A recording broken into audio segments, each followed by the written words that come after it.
This should be a fun one. Today we're looking at why 4 ex-pros chose this non-league club by location football. Make sure to leave the original video in the description down below so you guys can go check them out. But very rarely do we actually hear about pros going to lower divisions and whatever. We just got through watching something about Jamie Vardy, how he came from like the 8th and 9th divisions to 7th, 5th, in the Premier League and so forth. Kind of a little duality of man thing going on here. So this should be a lot of fun. I don't really know much about whoever these 4 players are. I don't know what I was trying to get at with that, but anyway, let's go. What is a Football League and Northern Ireland international striker doing in the 8th tier of English football? Other than living the dream. This is the dream. This is the dream. Yeah, it's a beautiful place, to be fair. Not a bad place to play football. Yeah, like you say, had a good career, enjoyed it. Thought of sort of staying full time after I left Derby, but I'd been injured over the last few years and looking at sort of the next part of the journey and whatever. So it seemed like the perfect place to come and do it. So a bit of coaching, bit of playing, still get my fix, still love playing, but obviously the family's settled now where we are, so I didn't want to be travelling around the country, mate, to be honest. So. Was it tough to sort of come to the realisation that your full-time career had sort of finished? Yeah, a little bit. There's definitely a part of me that's really disappointed I'm not playing full-time and whatever, but at the same time, like, I love playing here. Lads are great, fans are great, stadium's great, and I'm coaching, so I've started that next part of my journey. I'm probably like a year ahead of maybe where I would have been, and if I'm honest, some of the places and some of the clubs. Where the hell is that car going? I'm probably like a year ahead of maybe where. Okay. I would have been, and if I'm honest, some of the places and some of the clubs that I could have signed for full-time weren't the most appealing. So. I know your career started in non-league with St Ives. How much has changed since you've come full circle and now find yourself back in the lower levels of football? The beauty of it is, it hasn't.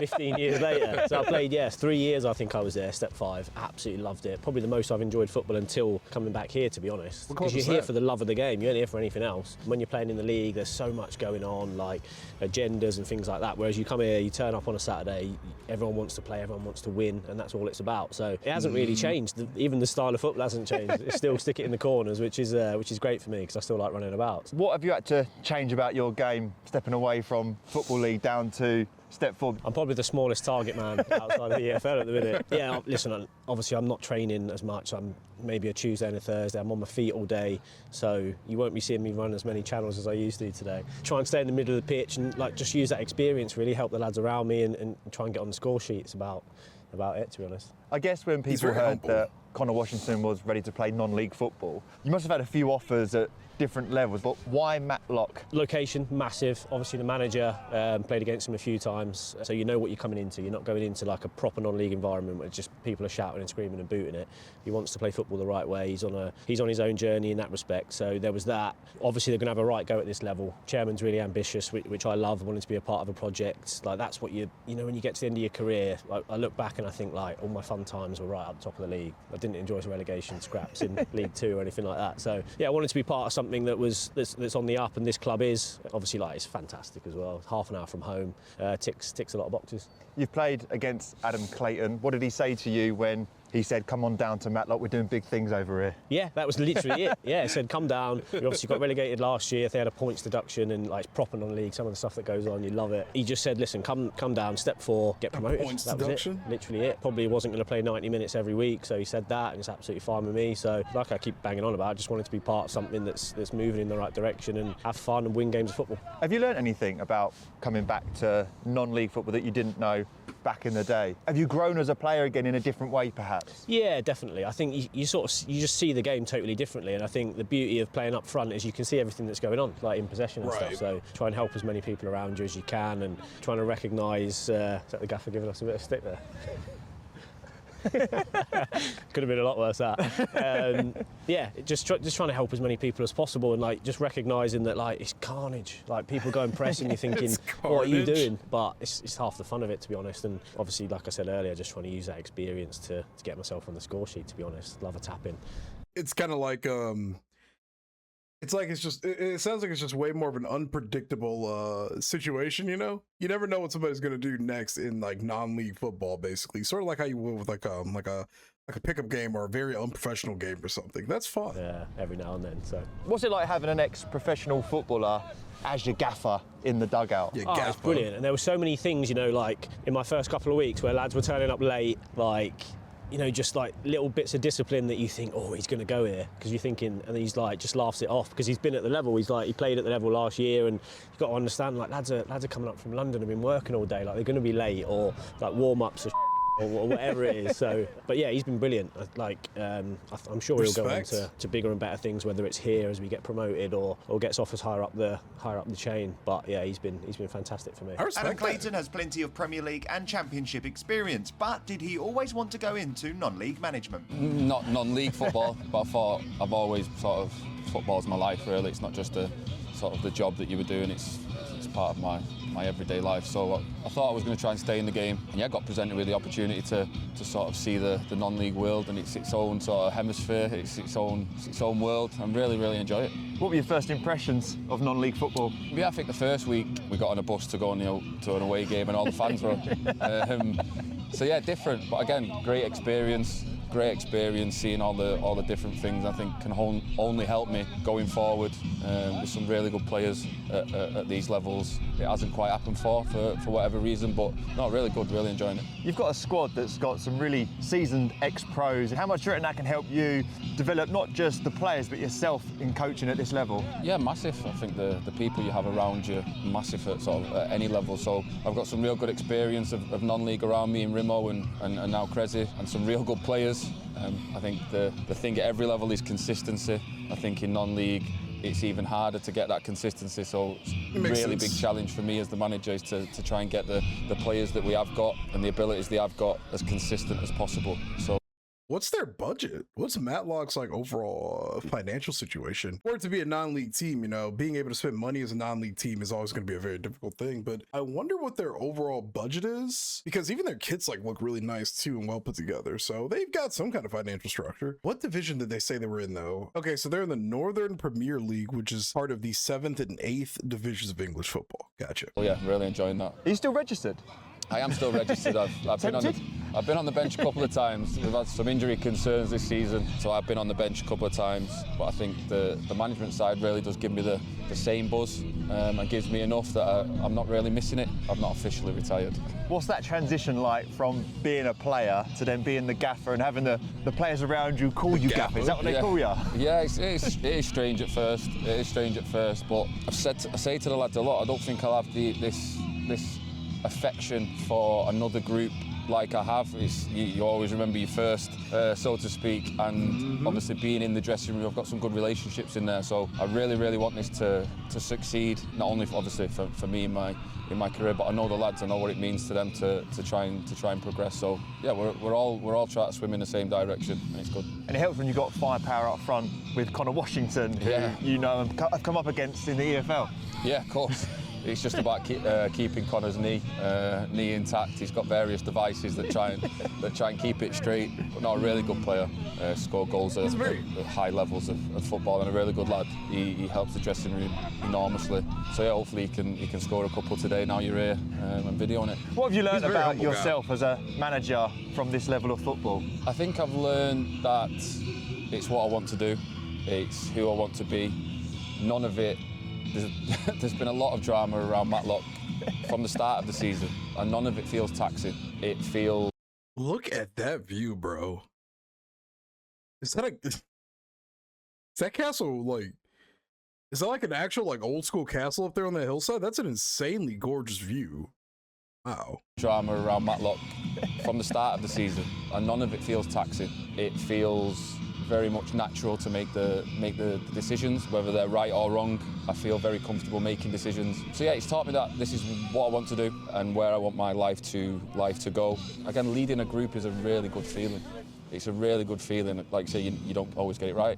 You get it wrong occasionally. So it's what I want to do. That's what it's taught me. It's what I want to do. I love it. It doesn't feel taxing at all. How different is the buzz on a match day when you're a manager in the dugout compared to walking out the tunnel as a player? Yeah, it's different. Again, you feel like it's all on you and your staff. The work you've done, the preparation as a player. You turn up. You want your individual performance to be really good, and you want the team to win.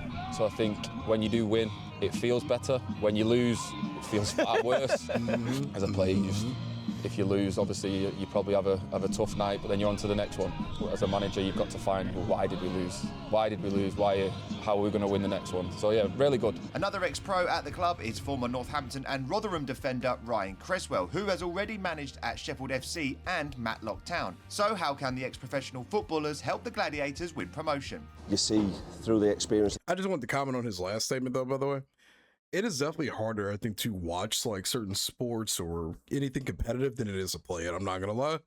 I've done some things competitive in my life, maybe not like on the physical sports side of things, but I have always found myself way more stressed watching something or a team or somebody than I ever did playing. Because once that feeling of like dread, you know, either happiness or sadness kind of like goes over, you can move on to the next day. But if you're watching something, bro, a prime example, watching Barca get slammed by Atletico Madrid the other day was absolutely fucking horrendous. And I was thinking about it for like 2 days straight, thinking about what they could have did differently and how ass that pitch was. But I digress. Yeah, I understand that watching is very, very, very different from playing. It's way more stressful, I'd say. He's speaking from a different position than me just as a fan. I genuinely could not fathom. No, I actually can. I used to coach a Call of Duty team back in 2019. Watching that was awful. I hated it. I hated that particular game too, and I hated coaching. I didn't hate coaching. I hated watching as a coach. How can the ex-professional footballers help the Gladiators win promotion?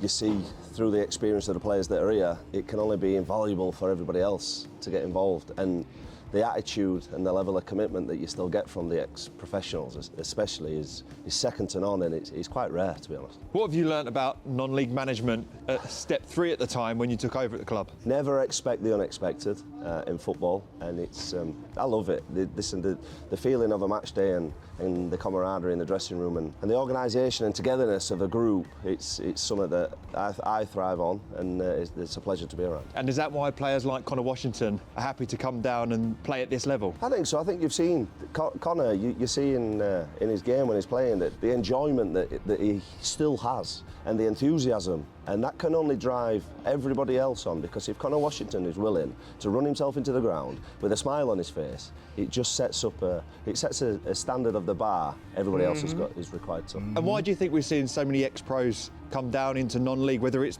management or playing? I honestly think ultimately it's down to enjoyment. I honestly do. I think that it's having good connections and trusting the process of what management teams and clubs are trying to do. And I think a lot of non-league clubs now are really trying to get as high in the pyramid as they can. And I think ex-footballers, as long as a lot of ex-professionals lose the love for the game, and I think that playing non-league, it can revive that. And I think that Connor's a typical example of the flame still burning, and it's a pleasure. What do you appreciate about lower league football now than maybe what you didn't? They keep having some really good points I just want to talk about, and I don't want to forget them by the end of the video, so forgive me for pausing. I'll dial it back after this. But I'm sure like the pressure differences is probably what makes this so much more enjoyable too. You don't have all these cameras in your face. You're not on every news headline every other weekend or every other hour, especially with social media now. That's another one. You're not blasted all over social media. If you can't do something right, you don't have people coming at your neck 24/7. This is just real, raw football, where it's not about the limelight. It's not about being on the best roster, being on the best team in the world, being the best player in the world. You can just redefine yourself and refine yourself falling in love with this sport again. And it makes sense, really. What do you appreciate about lower league football now than maybe what you didn't back in the day? Like, you don't appreciate anything when you're 19, do you? It just felt like it was rubbish. It was rubbish pitches, and I love so obviously you can see that everyone's so close here. So my son comes, he's only 7, he gives me dog's abuse. Like, he'll be telling me what to do from the side. I love hearing the fans and listening to what people have got to say. The banter with the other players is good, to be fair. There's a lot of northern teams here that give you loads of stick, especially because you've played higher and that. And I just enjoy playing football. Like, and it's football like how it should be played. It's blood and thunder, and it's end to end. It's like a basketball game for 90 minutes. So you'll enjoy it today, I think. Do you get a lot of players on the pitch trying to stick one on you? First 5 minutes go straight through the back of your refs. Refs are half blind, so don't give you anything. But that's half the fun of it. And I think the beauty of it is I've done it. I played for 3-4 years at this level. Like I'm no stranger to it. So like we said earlier, it hasn't changed at all. So it's great fun, great banter. I give as good as I get. So maybe not in the tackles, but a bit of banter and that. So yeah, it's good fun. There's a lot of EFL ex-pros in this team, on the pitch and off it. How much of that experience from the leagues that they've been in and yourself can help get this club back into Step 3 football? Yeah, massively. I think obviously the managers, I think he played at the level and then he's obviously managed at the level. Cresy's been around it at Sheffield, I've played it. So, and then we've got a really experienced dressing room as well. There's loads of lads that have probably played in the league or been very close to it, sort of Step 2 and whatever. So yeah, the experience is massive, but the only problem with having all that experience is that it's everyone's cup final. Everyone wants to come here and beat you. They're celebrating on the pitch. Like 4 games into the season, you've got managers running on the pitch when they score. But the manager loves it. He's that type of person. He was that type of player. He wanted to shoulder the burden of the pressure. And I've probably enjoyed the pressure more as I've come on, really, as I've got older. So yeah, you want to be the team that everyone's shooting at, because that means you're expected to do big things. So we've got some lads in there that like haven't played in the league that you think, like this lad called Tommy Elliott, Jesus Christ, I'm not sure you'll see him today. He's just come back from injury. But if there's a better player outside the Football League, I'll be very surprised. Like top players, because a lot of them obviously have got really good jobs and they don't want to make the jump into full time, so they can still earn a bit of money, play at a good level, and do the full time job. So yeah, it's not all glamorous in League 2, is it? So yeah, the standards got better, definitely. Pitches and refs haven't got any better, but the standards got better. When you were banging in goals for St Ives, what were you doing as a job on the side? Postman. Yeah, I was the world's worst postman as well. It was good fun though. It fitted in. Well, not in those FA Vars games. I'm not even sure I should admit this, to be fair. I actually got my best mate to come and help me deliver letters. It's got to be illegal. Just because we were down south somewhere crazy, like on the coast, and I had to be finished by like 10 o'clock to get on the bus, and he come round and delivered a load of letters for me.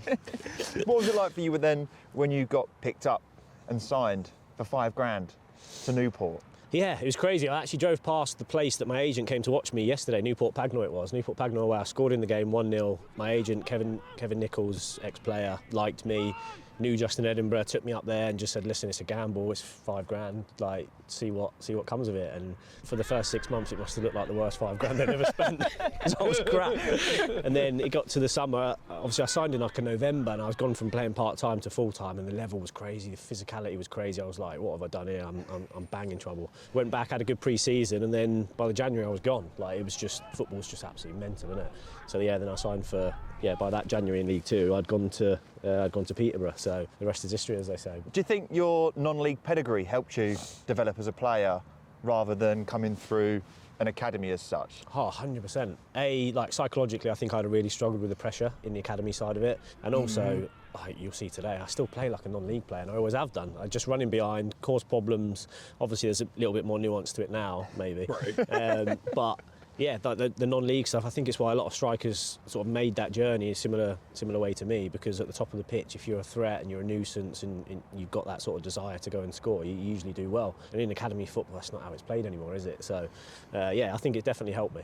Was it a lot harder as well to get noticed back then as a 19-year-old, scoring all those goals? I was 52 in 50, I think, in the year that I had there, and I think I'd had a couple of sniffs. I had trials, offers and that, but yeah, nothing major. I went into Peterborough for a 50, bit, wow. But that trial wasn't for Peterborough, it was more for the sort of development team. Cambridge had a look, they seemed interested, but I think they wanted like a cut price deal and wanted me to go on less than what I was on as a postman. So not sure how that would have worked. But yeah, I think now if I'd have scored 52 in 50, not 18, 19, I think I'd be aiming higher. But at the same time, I wasn't ready for conference, so I wouldn't have been ready for any higher than that. How proud are you as well to represent Northern Ireland so many times, and where do you keep your caps that you've won over the years? I actually got them all delivered to me not long ago, so I'm deciding what to do with them, to be honest. I wish I'd have kept more. Obviously, played.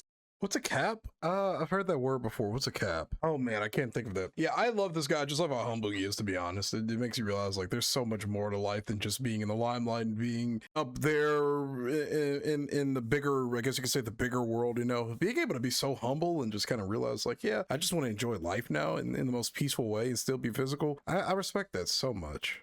I actually got them all delivered to me not long ago, so I'm deciding what to do with them, to be honest. I wish I'd have kept more. Obviously, I played so many games against like some great And I never really wanted to do it, I don't know why, and now I look back and I think I wish I'd have kept more of it, but yeah, it's an unbelievable achievement for me. I wish my son would have seen me play more, but that's what YouTube's for. I was saying that, the footage is grainy now already, so yeah, really proud, and I'm looking forward to sort of sharing some stories with him as he gets older. I'm sure you'll hear him today. Dad, shoot a bit lower next time. I was chatting to Connor earlier and he said that his non-league pedigree when he was a youngster coming through helped him in the EFL. How do you think managing at this level could help you hopefully get a move later down the line in your career to manage in the Football League or even the Premier League one day? It was a big choice. Do I want to go and sort of be an under-21, an under-18 manager at a big club and I still get to wear a Premier League badge or a Championship badge? But for me, having these difficult conversations that you're telling men they can't play or they're not in the squad, or I think in 2 years' time, that when it means so much to these guys because they're playing for monetary purposes and to pay bills, and so it means a lot to the guys down here. So having them tough conversations, I think in 2 years down the line will make me a stronger manager rather than sort of dealing with academy kids and stuff like that. So it's the route I chose to come down. But again, in game, changing formations or trying to change the flow of a game, it's proper football. People want to win. People are desperate to win. Like you say, livelihoods are dependent on it. So having that type of pressure, I think will help me in years to come. You must have a black book of contacts throughout your football career. Did you lean on anyone for any advice when you stepped into management? Yeah, obviously Steve Eyre came in with me as my assistant. His football knowledge is second to none. And in terms of sort of you need to know people at this level, Rimo has been unbelievable in terms of recruitment, and the chairman's been really good in terms of recruitment and knowing sort of everyone down here, and I'm trying to grow that circle of contacts down here at the same time. So yeah, I think my contact book is probably made for a couple of levels higher, but again, which is a good thing. If I can build the one down here and have both, then it only holds me in good stead. And how have you? Well, yeah, because at the end of the day, you don't really want to just use your list of people just to kind of get up there, to power through the rankings. Starting off at the lower level and slowly building your understanding with a little less pressure, so you can gain a better understanding of how to manage players with in a way, I guess you could say a little less on the line. It'd be different if he had to immediately go coach I don't know, like a Manchester United or Arsenal. It's probably way, way, way easier to get in the flow of things with so less pressure on your shoulders. It makes sense. Have you found dealing with transfers, because the non-league market is open pretty much throughout the whole season? I never. Someone said something about 7 days to me. 7 days. I had no idea.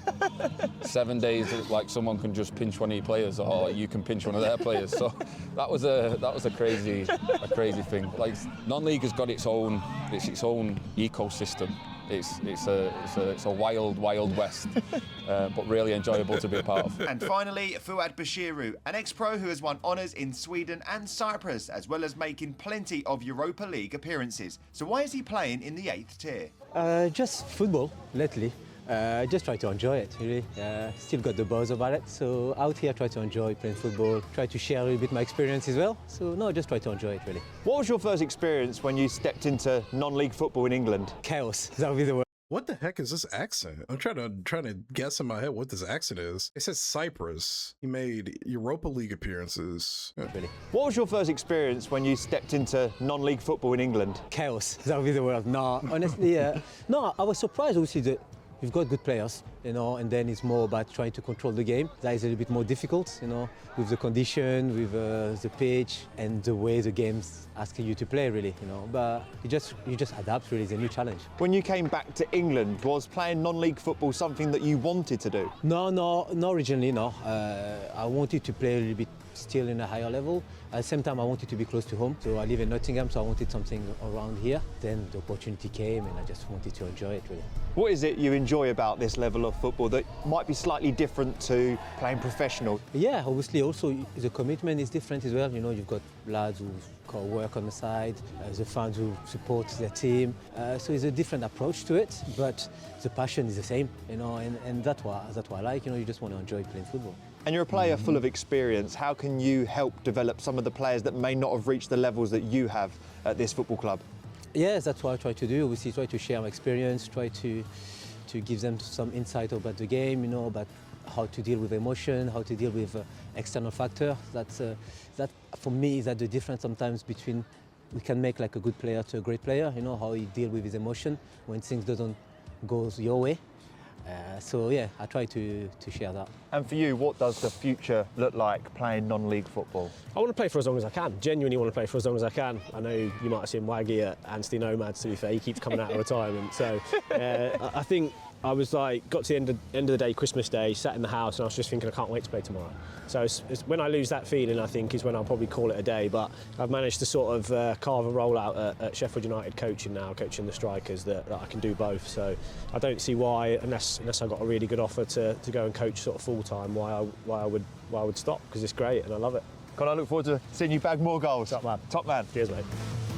See, this is what I really do like about the sport, though. Sure, it's non-league, but in comparison to a lot of other sports, you know, over here with our franchise systems where you don't really have a way to kind of like make it back up into the upper echelons of, you know, like I guess you could say like our tier 1 sports. I'm saying a bunch of words, but what I'm getting at is I like the fact that even though this is non-league, if this team were to really just go on some crazy stride, there's some weird future where they could end up in places like the Premier League, which is the highest tier of English football, you know? That's what I like about the sport, man. Like, no matter what, no matter how far back you go with your career, you know, how lower you go into these different divisions, there's still the chance you could always end up back in those very interesting and unique placements, you know, those spots. So yeah, I think that's what's generally drawing me into the sport. There's always a chance to just make a comeback. You could make any decision you want realistically. You can play for lower league, or if you get your opportunities, you can still play in the upper leagues. But either way, there's always a chance for you to climb back up in the ranks. Now, obviously, football's a team sport, so it isn't as easy as I'm probably making it sound, of course, but I think that's just what's so attractive about the sport overall. As an American, you don't really have to wait for big buyouts. You don't have to wait for $1 million contracts to be able to play at some form of competitive level. You know, we've got different things like the G leagues and the our second level of like baseball or whatever, and then we've also got our second and third tiers of football over here, or soccer as we call it. Overall, I just really appreciate this kind of structure. Damn, I see why you guys like promotion and relegation. Oh, that reminds me, I do want to make a video talking about that pretty soon. The USL is getting its own promotion and relegation system in a couple of years. I do want to make a video on that. I talked about that a couple of days ago with another reaction, but I am going to make a video on that. I love this video. I love how humble everybody was in this. And actually, I really want to watch some more stuff from this page, to be honest. I've never actually checked out anything over here, but again, this is Football Location. Hey guys, thanks for watching the reaction. Be sure to go check out the original video from Football Location, which again will be there'll be a link for in the description down below. Let me know what you thought about this reaction, and let me know if I kind of hit the nail on the head with a couple of my thoughts on how or why players like playing in these leagues, you know, and how the pressure differences make a difference. I don't know what I'm trying to say there. Let me know what you thought about the video in the comments down below. Be sure to subscribe if you're new, you want to see more football reactions, and as always, this has been Jay with another reaction. Hope to catch you in the next one. Have a great day. Peace.